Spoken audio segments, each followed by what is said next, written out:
सभी को जय श्री राम। मेरे चैनल मिस वैष्णव में आपका हार्दिक स्वागत है।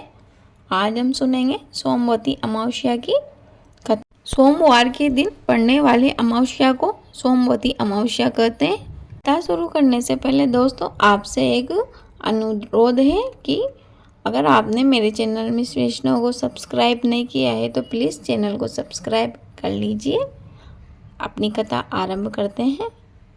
एक सर्वविख्यात कांची नाम की महापुरी थी जो चांदी के पर्वत जैसे ऊंचे ऊंचे बड़े विशाल महलों से सुशोभित है और नगर की नर नारी भी सुंदर वेश में सुशोभित है तथा ब्राह्मण क्षत्रिय वैश्य शूद्र सभी अपने अपने कर्मों में लगे रहते थे। वह नगरी रूप और चातुरी में प्रवीण वेश्याओं से सुशोभित है जैसा कि कुबेर की अलकापुरी या इंद्र की अमरावती है। वहाँ एक बड़ा पराक्रमी रत्नसेन नामक राजा था। उसके राज्य में देवस्वामी नामक एक ब्राह्मण निवास करता था। उसकी पत्नी धनवती नाम की सुंदर स्त्री थी। उस लक्ष्मी स्वरूपा स्त्री का जैसा नाम था वैसा ही उसमें गुण भी था तथा उसके 7 गुणवान पुत्र थे। हे राजन, उसके गुणवती नाम की एक सुंदर कन्या भी थी। वे 7 पुत्र अपनी अपनी स्त्रियों के साथ सुखपूर्वक विहार करते थे। कन्या भी अपने तुल्य पति की चाहना कर रही थी। इसी बीच में कोई ब्राह्मण भिक्षा के लिए उपस्थित हुआ। वह ब्राह्मण अपने तेज से अग्नि के समान प्रदीप्तमान था। उसने द्वार पर आकर आशीर्वाद दिया। देवस्वामी की 7 बहुएं शीघ्र ही उठ खड़ी हुई और प्रत्येक ने अलग अलग उस ब्राह्मण को भिक्षा दी। उसने उन सबको सौभाग्य संपत्ति के साथ अचल सुहाग का आशीर्वाद दिया। उनके बाद माता ने गुणवती को भी भिक्षा देने के लिए भेजा। उस कन्या ने भी ब्राह्मण के चरणों में अभिवादन करके भिक्षा दी। इस पर उस ब्राह्मण ने उसे आशीर्वाद दिया कि हे सुबह, तुम धर्मवती हो। इस विस्मय युक्त आशीर्वाद को सुनकर गुणवती घर के अंदर चली गई और उस ब्राह्मण ने जो आशीर्वाद दिया था उसे माता को सुनाया। उस आशीर्वाद को सुनकर माता धर्मवती पुत्री का हाथ पकड़कर द्वार पर आए और उस ब्राह्मण को पुत्री से पुनः प्रणाम करवाया, किंतु ब्राह्मण ने फिर वही आशीर्वाद देकर उन्हें संतोष प्रदान किया। आशीर्वाद सुनकर धनवती फिर चिंतित होकर बोली, हे ब्राह्मण देवता, आप प्रसन्न होकर मेरी बात सुनिए। आपने मेरी पुत्रवधुओं को प्रणाम करने पर उन्हें अच्छे अच्छे आशीर्वाद दिए। वे आशीर्वाद अचल सुहाग, पुत्र सुख और सौभाग्य देने वाले थे, किंतु इस पुत्री को प्रणाम करने पर आपने विपरीत आशीर्वाद दिया। तुम धर्मवती हो, यही आशीर्वाद बार बार दिया। हे ब्राह्मण देवता, इस आशीर्वाद के प्रयोग करने का कारण यथार्थ से कहिए। ब्राह्मण बोला, हे धनवती, तू धन्य है। तेरा उत्तम चरित्र इस भूमंडल में प्रसिद्ध है। मैंने तेरी पुत्री को यथा योग्य ही आशीर्वाद दिया है। यह विवाह के समय सप्तपदी के बीच में ही विधवा हो जाएगी। इसलिए हे सुबह, इसे धर्माचरण ही करना चाहिए। इसी कारण मैंने इसे यह आशीर्वाद दिया कि हे सुबह, तू धर्मवती हो। यह सुनकर धनवती चिंता से व्याकुल हो गई।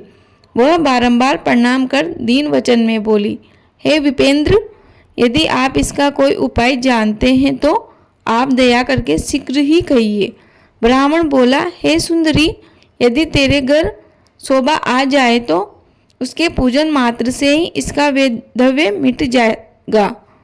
धनवती बोली, आपकी बताई हुई सोमा कौन है? उसकी क्या जाति है? वह कहाँ रहती है जिसके आगमन मात्र से ही वैधव्य का नाश हो जाएगा? हे ब्राह्मण देवता, आप शीघ्र कहिए, मैं समय गंवाना नहीं चाहती। ब्राह्मण बोला कि वह शोभा जाति की धोबन है। उसका निवास स्थान सिंहल द्वीप में है। यदि वह तेरे घर में आ जाए तो वैधव्य का नाश हो जाएगा। ऐसा कहकर वह ब्राह्मण देवता दूसरे स्थान पर भिक्षा लेने के लिए चला गया।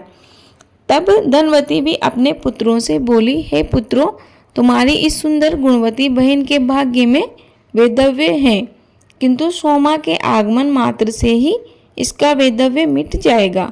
जिस पुत्र में पिता की भांति और माता के वचनों का गौरव हो, वह अपनी बहन को साथ ले जाकर और सोमा को शीघ्र ही ले आए। सबसे बड़ा पुत्र बोला, हे माता, हम लोगों को विदित है कि तुम्हारा मन पुत्री के स्नेह में बहुत आसक्त हो गया है। इसी कारण पुत्रों को दूसरे दुर्गम देश में भेज रही हो, जिसके बीच में 400 कोस के विस्तार का दूस्तर समुद्र है। हमें वहाँ जाने की शक्ति नहीं है, हम वहाँ जाकर दुख नहीं सह सकते। देवस्वामी बोले, यद्यपि मेरे 7 पुत्र हैं, तो भी मैं पुत्रहीन के समान ही हूँ। ऐसे वचनों को सुनकर सबसे छोटा बेटा बोला, पिताजी आप ऐसा ना कहिए, मैं जाऊँगा गुणवती के साथ और वहाँ से सोमा को लेकर आऊँगा। ऐसा कहकर पिता को संतुष्ट किया। अगले दिन सवेरे ही दोनों भाई बहन सिंहल द्वीप के लिए निकल गए। चलते चलते वह समुद्रों के किनारे पर पहुंच गए, लेकिन अब समुद्र को कैसे पार करें, उनके सामने यह विकट समस्या खड़ी हो गई। तब गुणवती के भाई ने देखा कि वहाँ एक विशाल वृक्ष है, क्यों न उसी की छाया में आराम कर लिया जाए। दोनों भाई बहन उस वृक्ष के नीचे आराम करने लगे। उस वृक्ष पर एक गिद्धराज रहता था, जो वहाँ पर अपने अंडे दिया करता था, और वहाँ पर रोजाना एक सर्प आता था जो उन अंडों को खा जाया करता था। ठीक उसी प्रकार से उस दिन भी एक विशाल सर्प पेड़ पर चढ़ने लगा, जिस पर गुणवती के भाई की नज़र पड़ गई। जैसे ही उसने उस पेड़ पर सर्प को चढ़ते देखा तो अपनी म्यान में से तलवार निकाली और उसके 2 टुकड़े करके अपने सिरहाने के नीचे रख लिए। गिद्धराज को उसके बच्चे रोजाना जिंदा नहीं मिलते थे, क्योंकि वह सर्प उन्हें खा जाता था, लेकिन फिर भी वह उनके लिए भोजन लेकर आता था। उसी तरह उस दिन भी गिद्धराज अपने बच्चों के लिए भोजन लेकर आया, और उसने वहां आकर देखा कि आज उसके बच्चे जिंदा हैं। वह अपने बच्चों को जिंदा देखकर बहुत प्रसन्न हुआ और उन्हें भोजन खिलाने लगा, लेकिन बच्चों ने भोजन नहीं खाया। वह बार बार खिलाने की कोशिश करता, लेकिन बच्चे मुंह फेर लेते। फिर वहाँ पर आकाशवाणी हुई कि नीचे 2 मानव सोए हुए हैं, उनको जगा, जब तेरे बच्चे भोजन करेंगे। गिद्धराज ने दोनों भाई बहन को जगाया और कहा कि आप कौन हो? आपकी वजह से मेरे बच्चे भोजन नहीं कर रहे हैं। कई दिनों में तो मुझे आज मेरे बच्चे जिंदा मिले हैं और आज ही वह भोजन नहीं कर रहे। आप मुझे इसका कारण बताइए। तब गुणवती का भाई बोला कि हे गिद्धराज, हमें नहीं पता आपके बच्चे भोजन क्यों नहीं कर रहे। फिर सर्प के टुकड़ों को बताते हुए कहा कि आपको पहले आपके बच्चे जिंदा इसलिए नहीं मिलते थे क्योंकि यह सर्प उन्हें खा जाया करता था। आज भी यह आपके बच्चों को खाने के लिए पेड़ पर चढ़ रहा था, परंतु मैंने इसको मार दिया और आपके बच्चे जिंदा बच गए। ऐसे वचन सुनकर गिद्धराज की आंखों में आंसू आ गए और वह बोला, आपको मुझसे क्या चाहिए? मैं आपकी क्या सेवा कर सकता हूँ? आप जो बोलोगे वह मैं आपकी सेवा कर दूंगा। तब गुणवती का भाई बोला, हम सिंहल द्वीप जाने के लिए समुद्र पार होना चाहते हैं। वहाँ पर सोमा नाम की 2 बिन रहती है, जो मेरी बहन का वैधव्य नाश करने में समर्थ है। तब गिद्धराज बोला, मैं प्रातःकाल ही आप दोनों को समुद्र पार उतार दूंगा और सिंहल द्वीप में सोमा का घर भी दिखला दूंगा। इसके बाद रात्रि व्यतीत होने पर सूर्य देव के उदय होते ही गिद्धराज ने उन दोनों भाई बहनों को समुद्र पार उतार दिया। वे सिंहल द्वीप में आकर सोमा के घर के समीप ही ठहर गए। सोमा के भी 7 पुत्र और 7 पुत्र वधुएं थी, जो कि आपस में घर के काम के लिए झगड़ा करती थी। अब गुणवती का भाई व गुणवती दोनों सवेरे जल्दी ही सोमा के घर आते और वहाँ का सारा काम करके वापस चले जाते। इस प्रकार से गुणवती का भाई व गुणवती दोनों सोमा के घर झाड़ू, पोछा, बर्तन, पानी भरकर वापस चले जाते। ऐसा करते करते कई दिन बीत गए। सोमा सोचने लगी कि आजकल बहुओं में झगड़ा नहीं हो रहा। उसने जाकर अपनी बहुओं से पूछा कि क्या बात है, आजकल तो घर में बहुत ही शांत माहौल रहता है, तुम लोग झगड़ा नहीं करती। तब सातों बहुएं एक ही स्वर में हंसते हुए बोली, माँ जी हम क्यों झगड़ा करेंगे, हमें तो सारा काम पहले से ही तैयार मिलता है, हमें तो कोई काम नहीं करना पड़ता। ऐसे वचनों को सुनकर सोमा अचंभित हो गई। वह सोचने लगी कि यह काम नहीं करती तो घर का सारा काम कौन करता है। तब सोमा ने विचार किया कि क्यों ना मैं आज रात भर जगी रहूं, देखूं तो सही कि काम कौन करता है।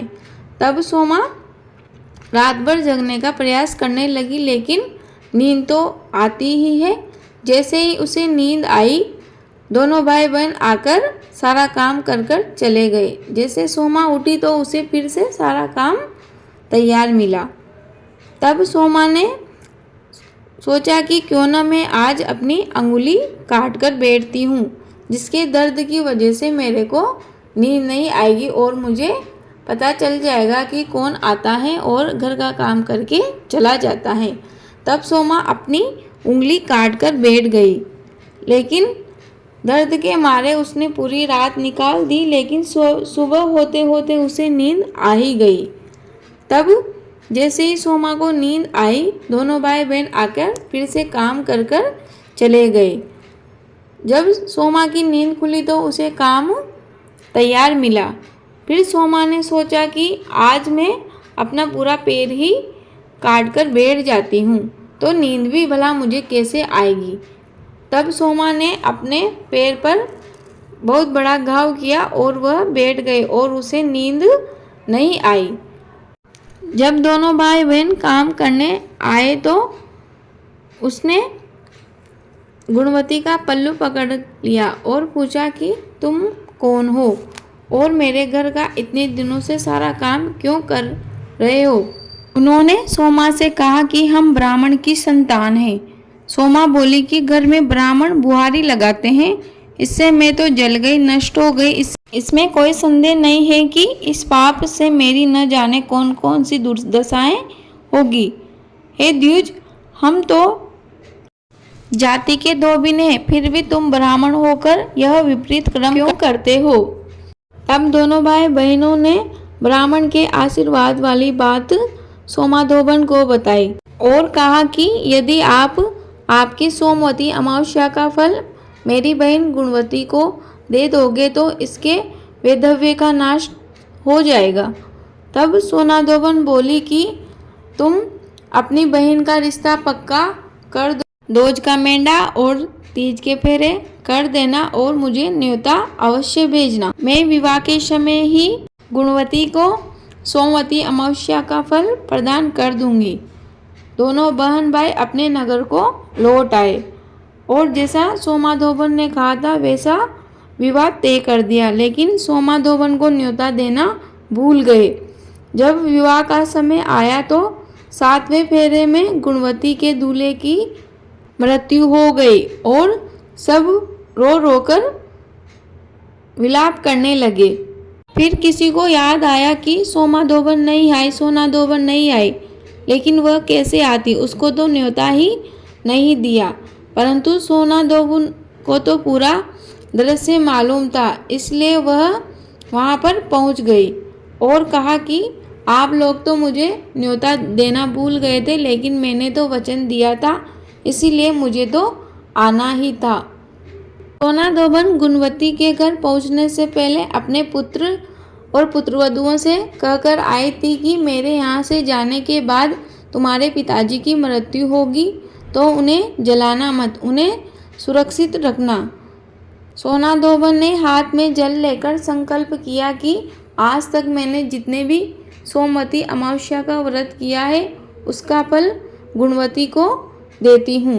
इतना कहकर दूल्हे के उस जल के छींटे दिए। इतने में वह दूल्हा उठ खड़ा हुआ जैसे नींद में से उठा हो और फेरों के लिए बैठ गया। इस प्रकार विवाह संपन्न हो गया। उधर जैसे ही सोमाधोबन ने अपने सोमवती अमावस्या का फल गुणवती को प्रदान किया, उसी क्षण उसके पति की मृत्यु हो गई।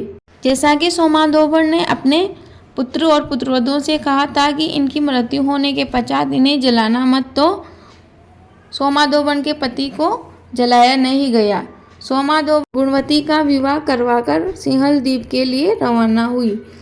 रास्ते में सोमवती अमावस्या पड़ी। वहाँ पर एक नदी के किनारे बैठकर सोमा ने सोमवती अमावस्या का व्रत किया, पूजन किया और कथा सुनी। इसके पश्चात वह सिंहल द्वीप पहुंची। पहुंचते ही सिंहल द्वीप के बाहरी लोगों ने सोमाधोबन से कहा कि आपके पति की मृत्यु हो गई है। लेकिन सोमाधोबन घबराए नहीं, क्योंकि उसे तो मालूम था कि यह तो होना ही था।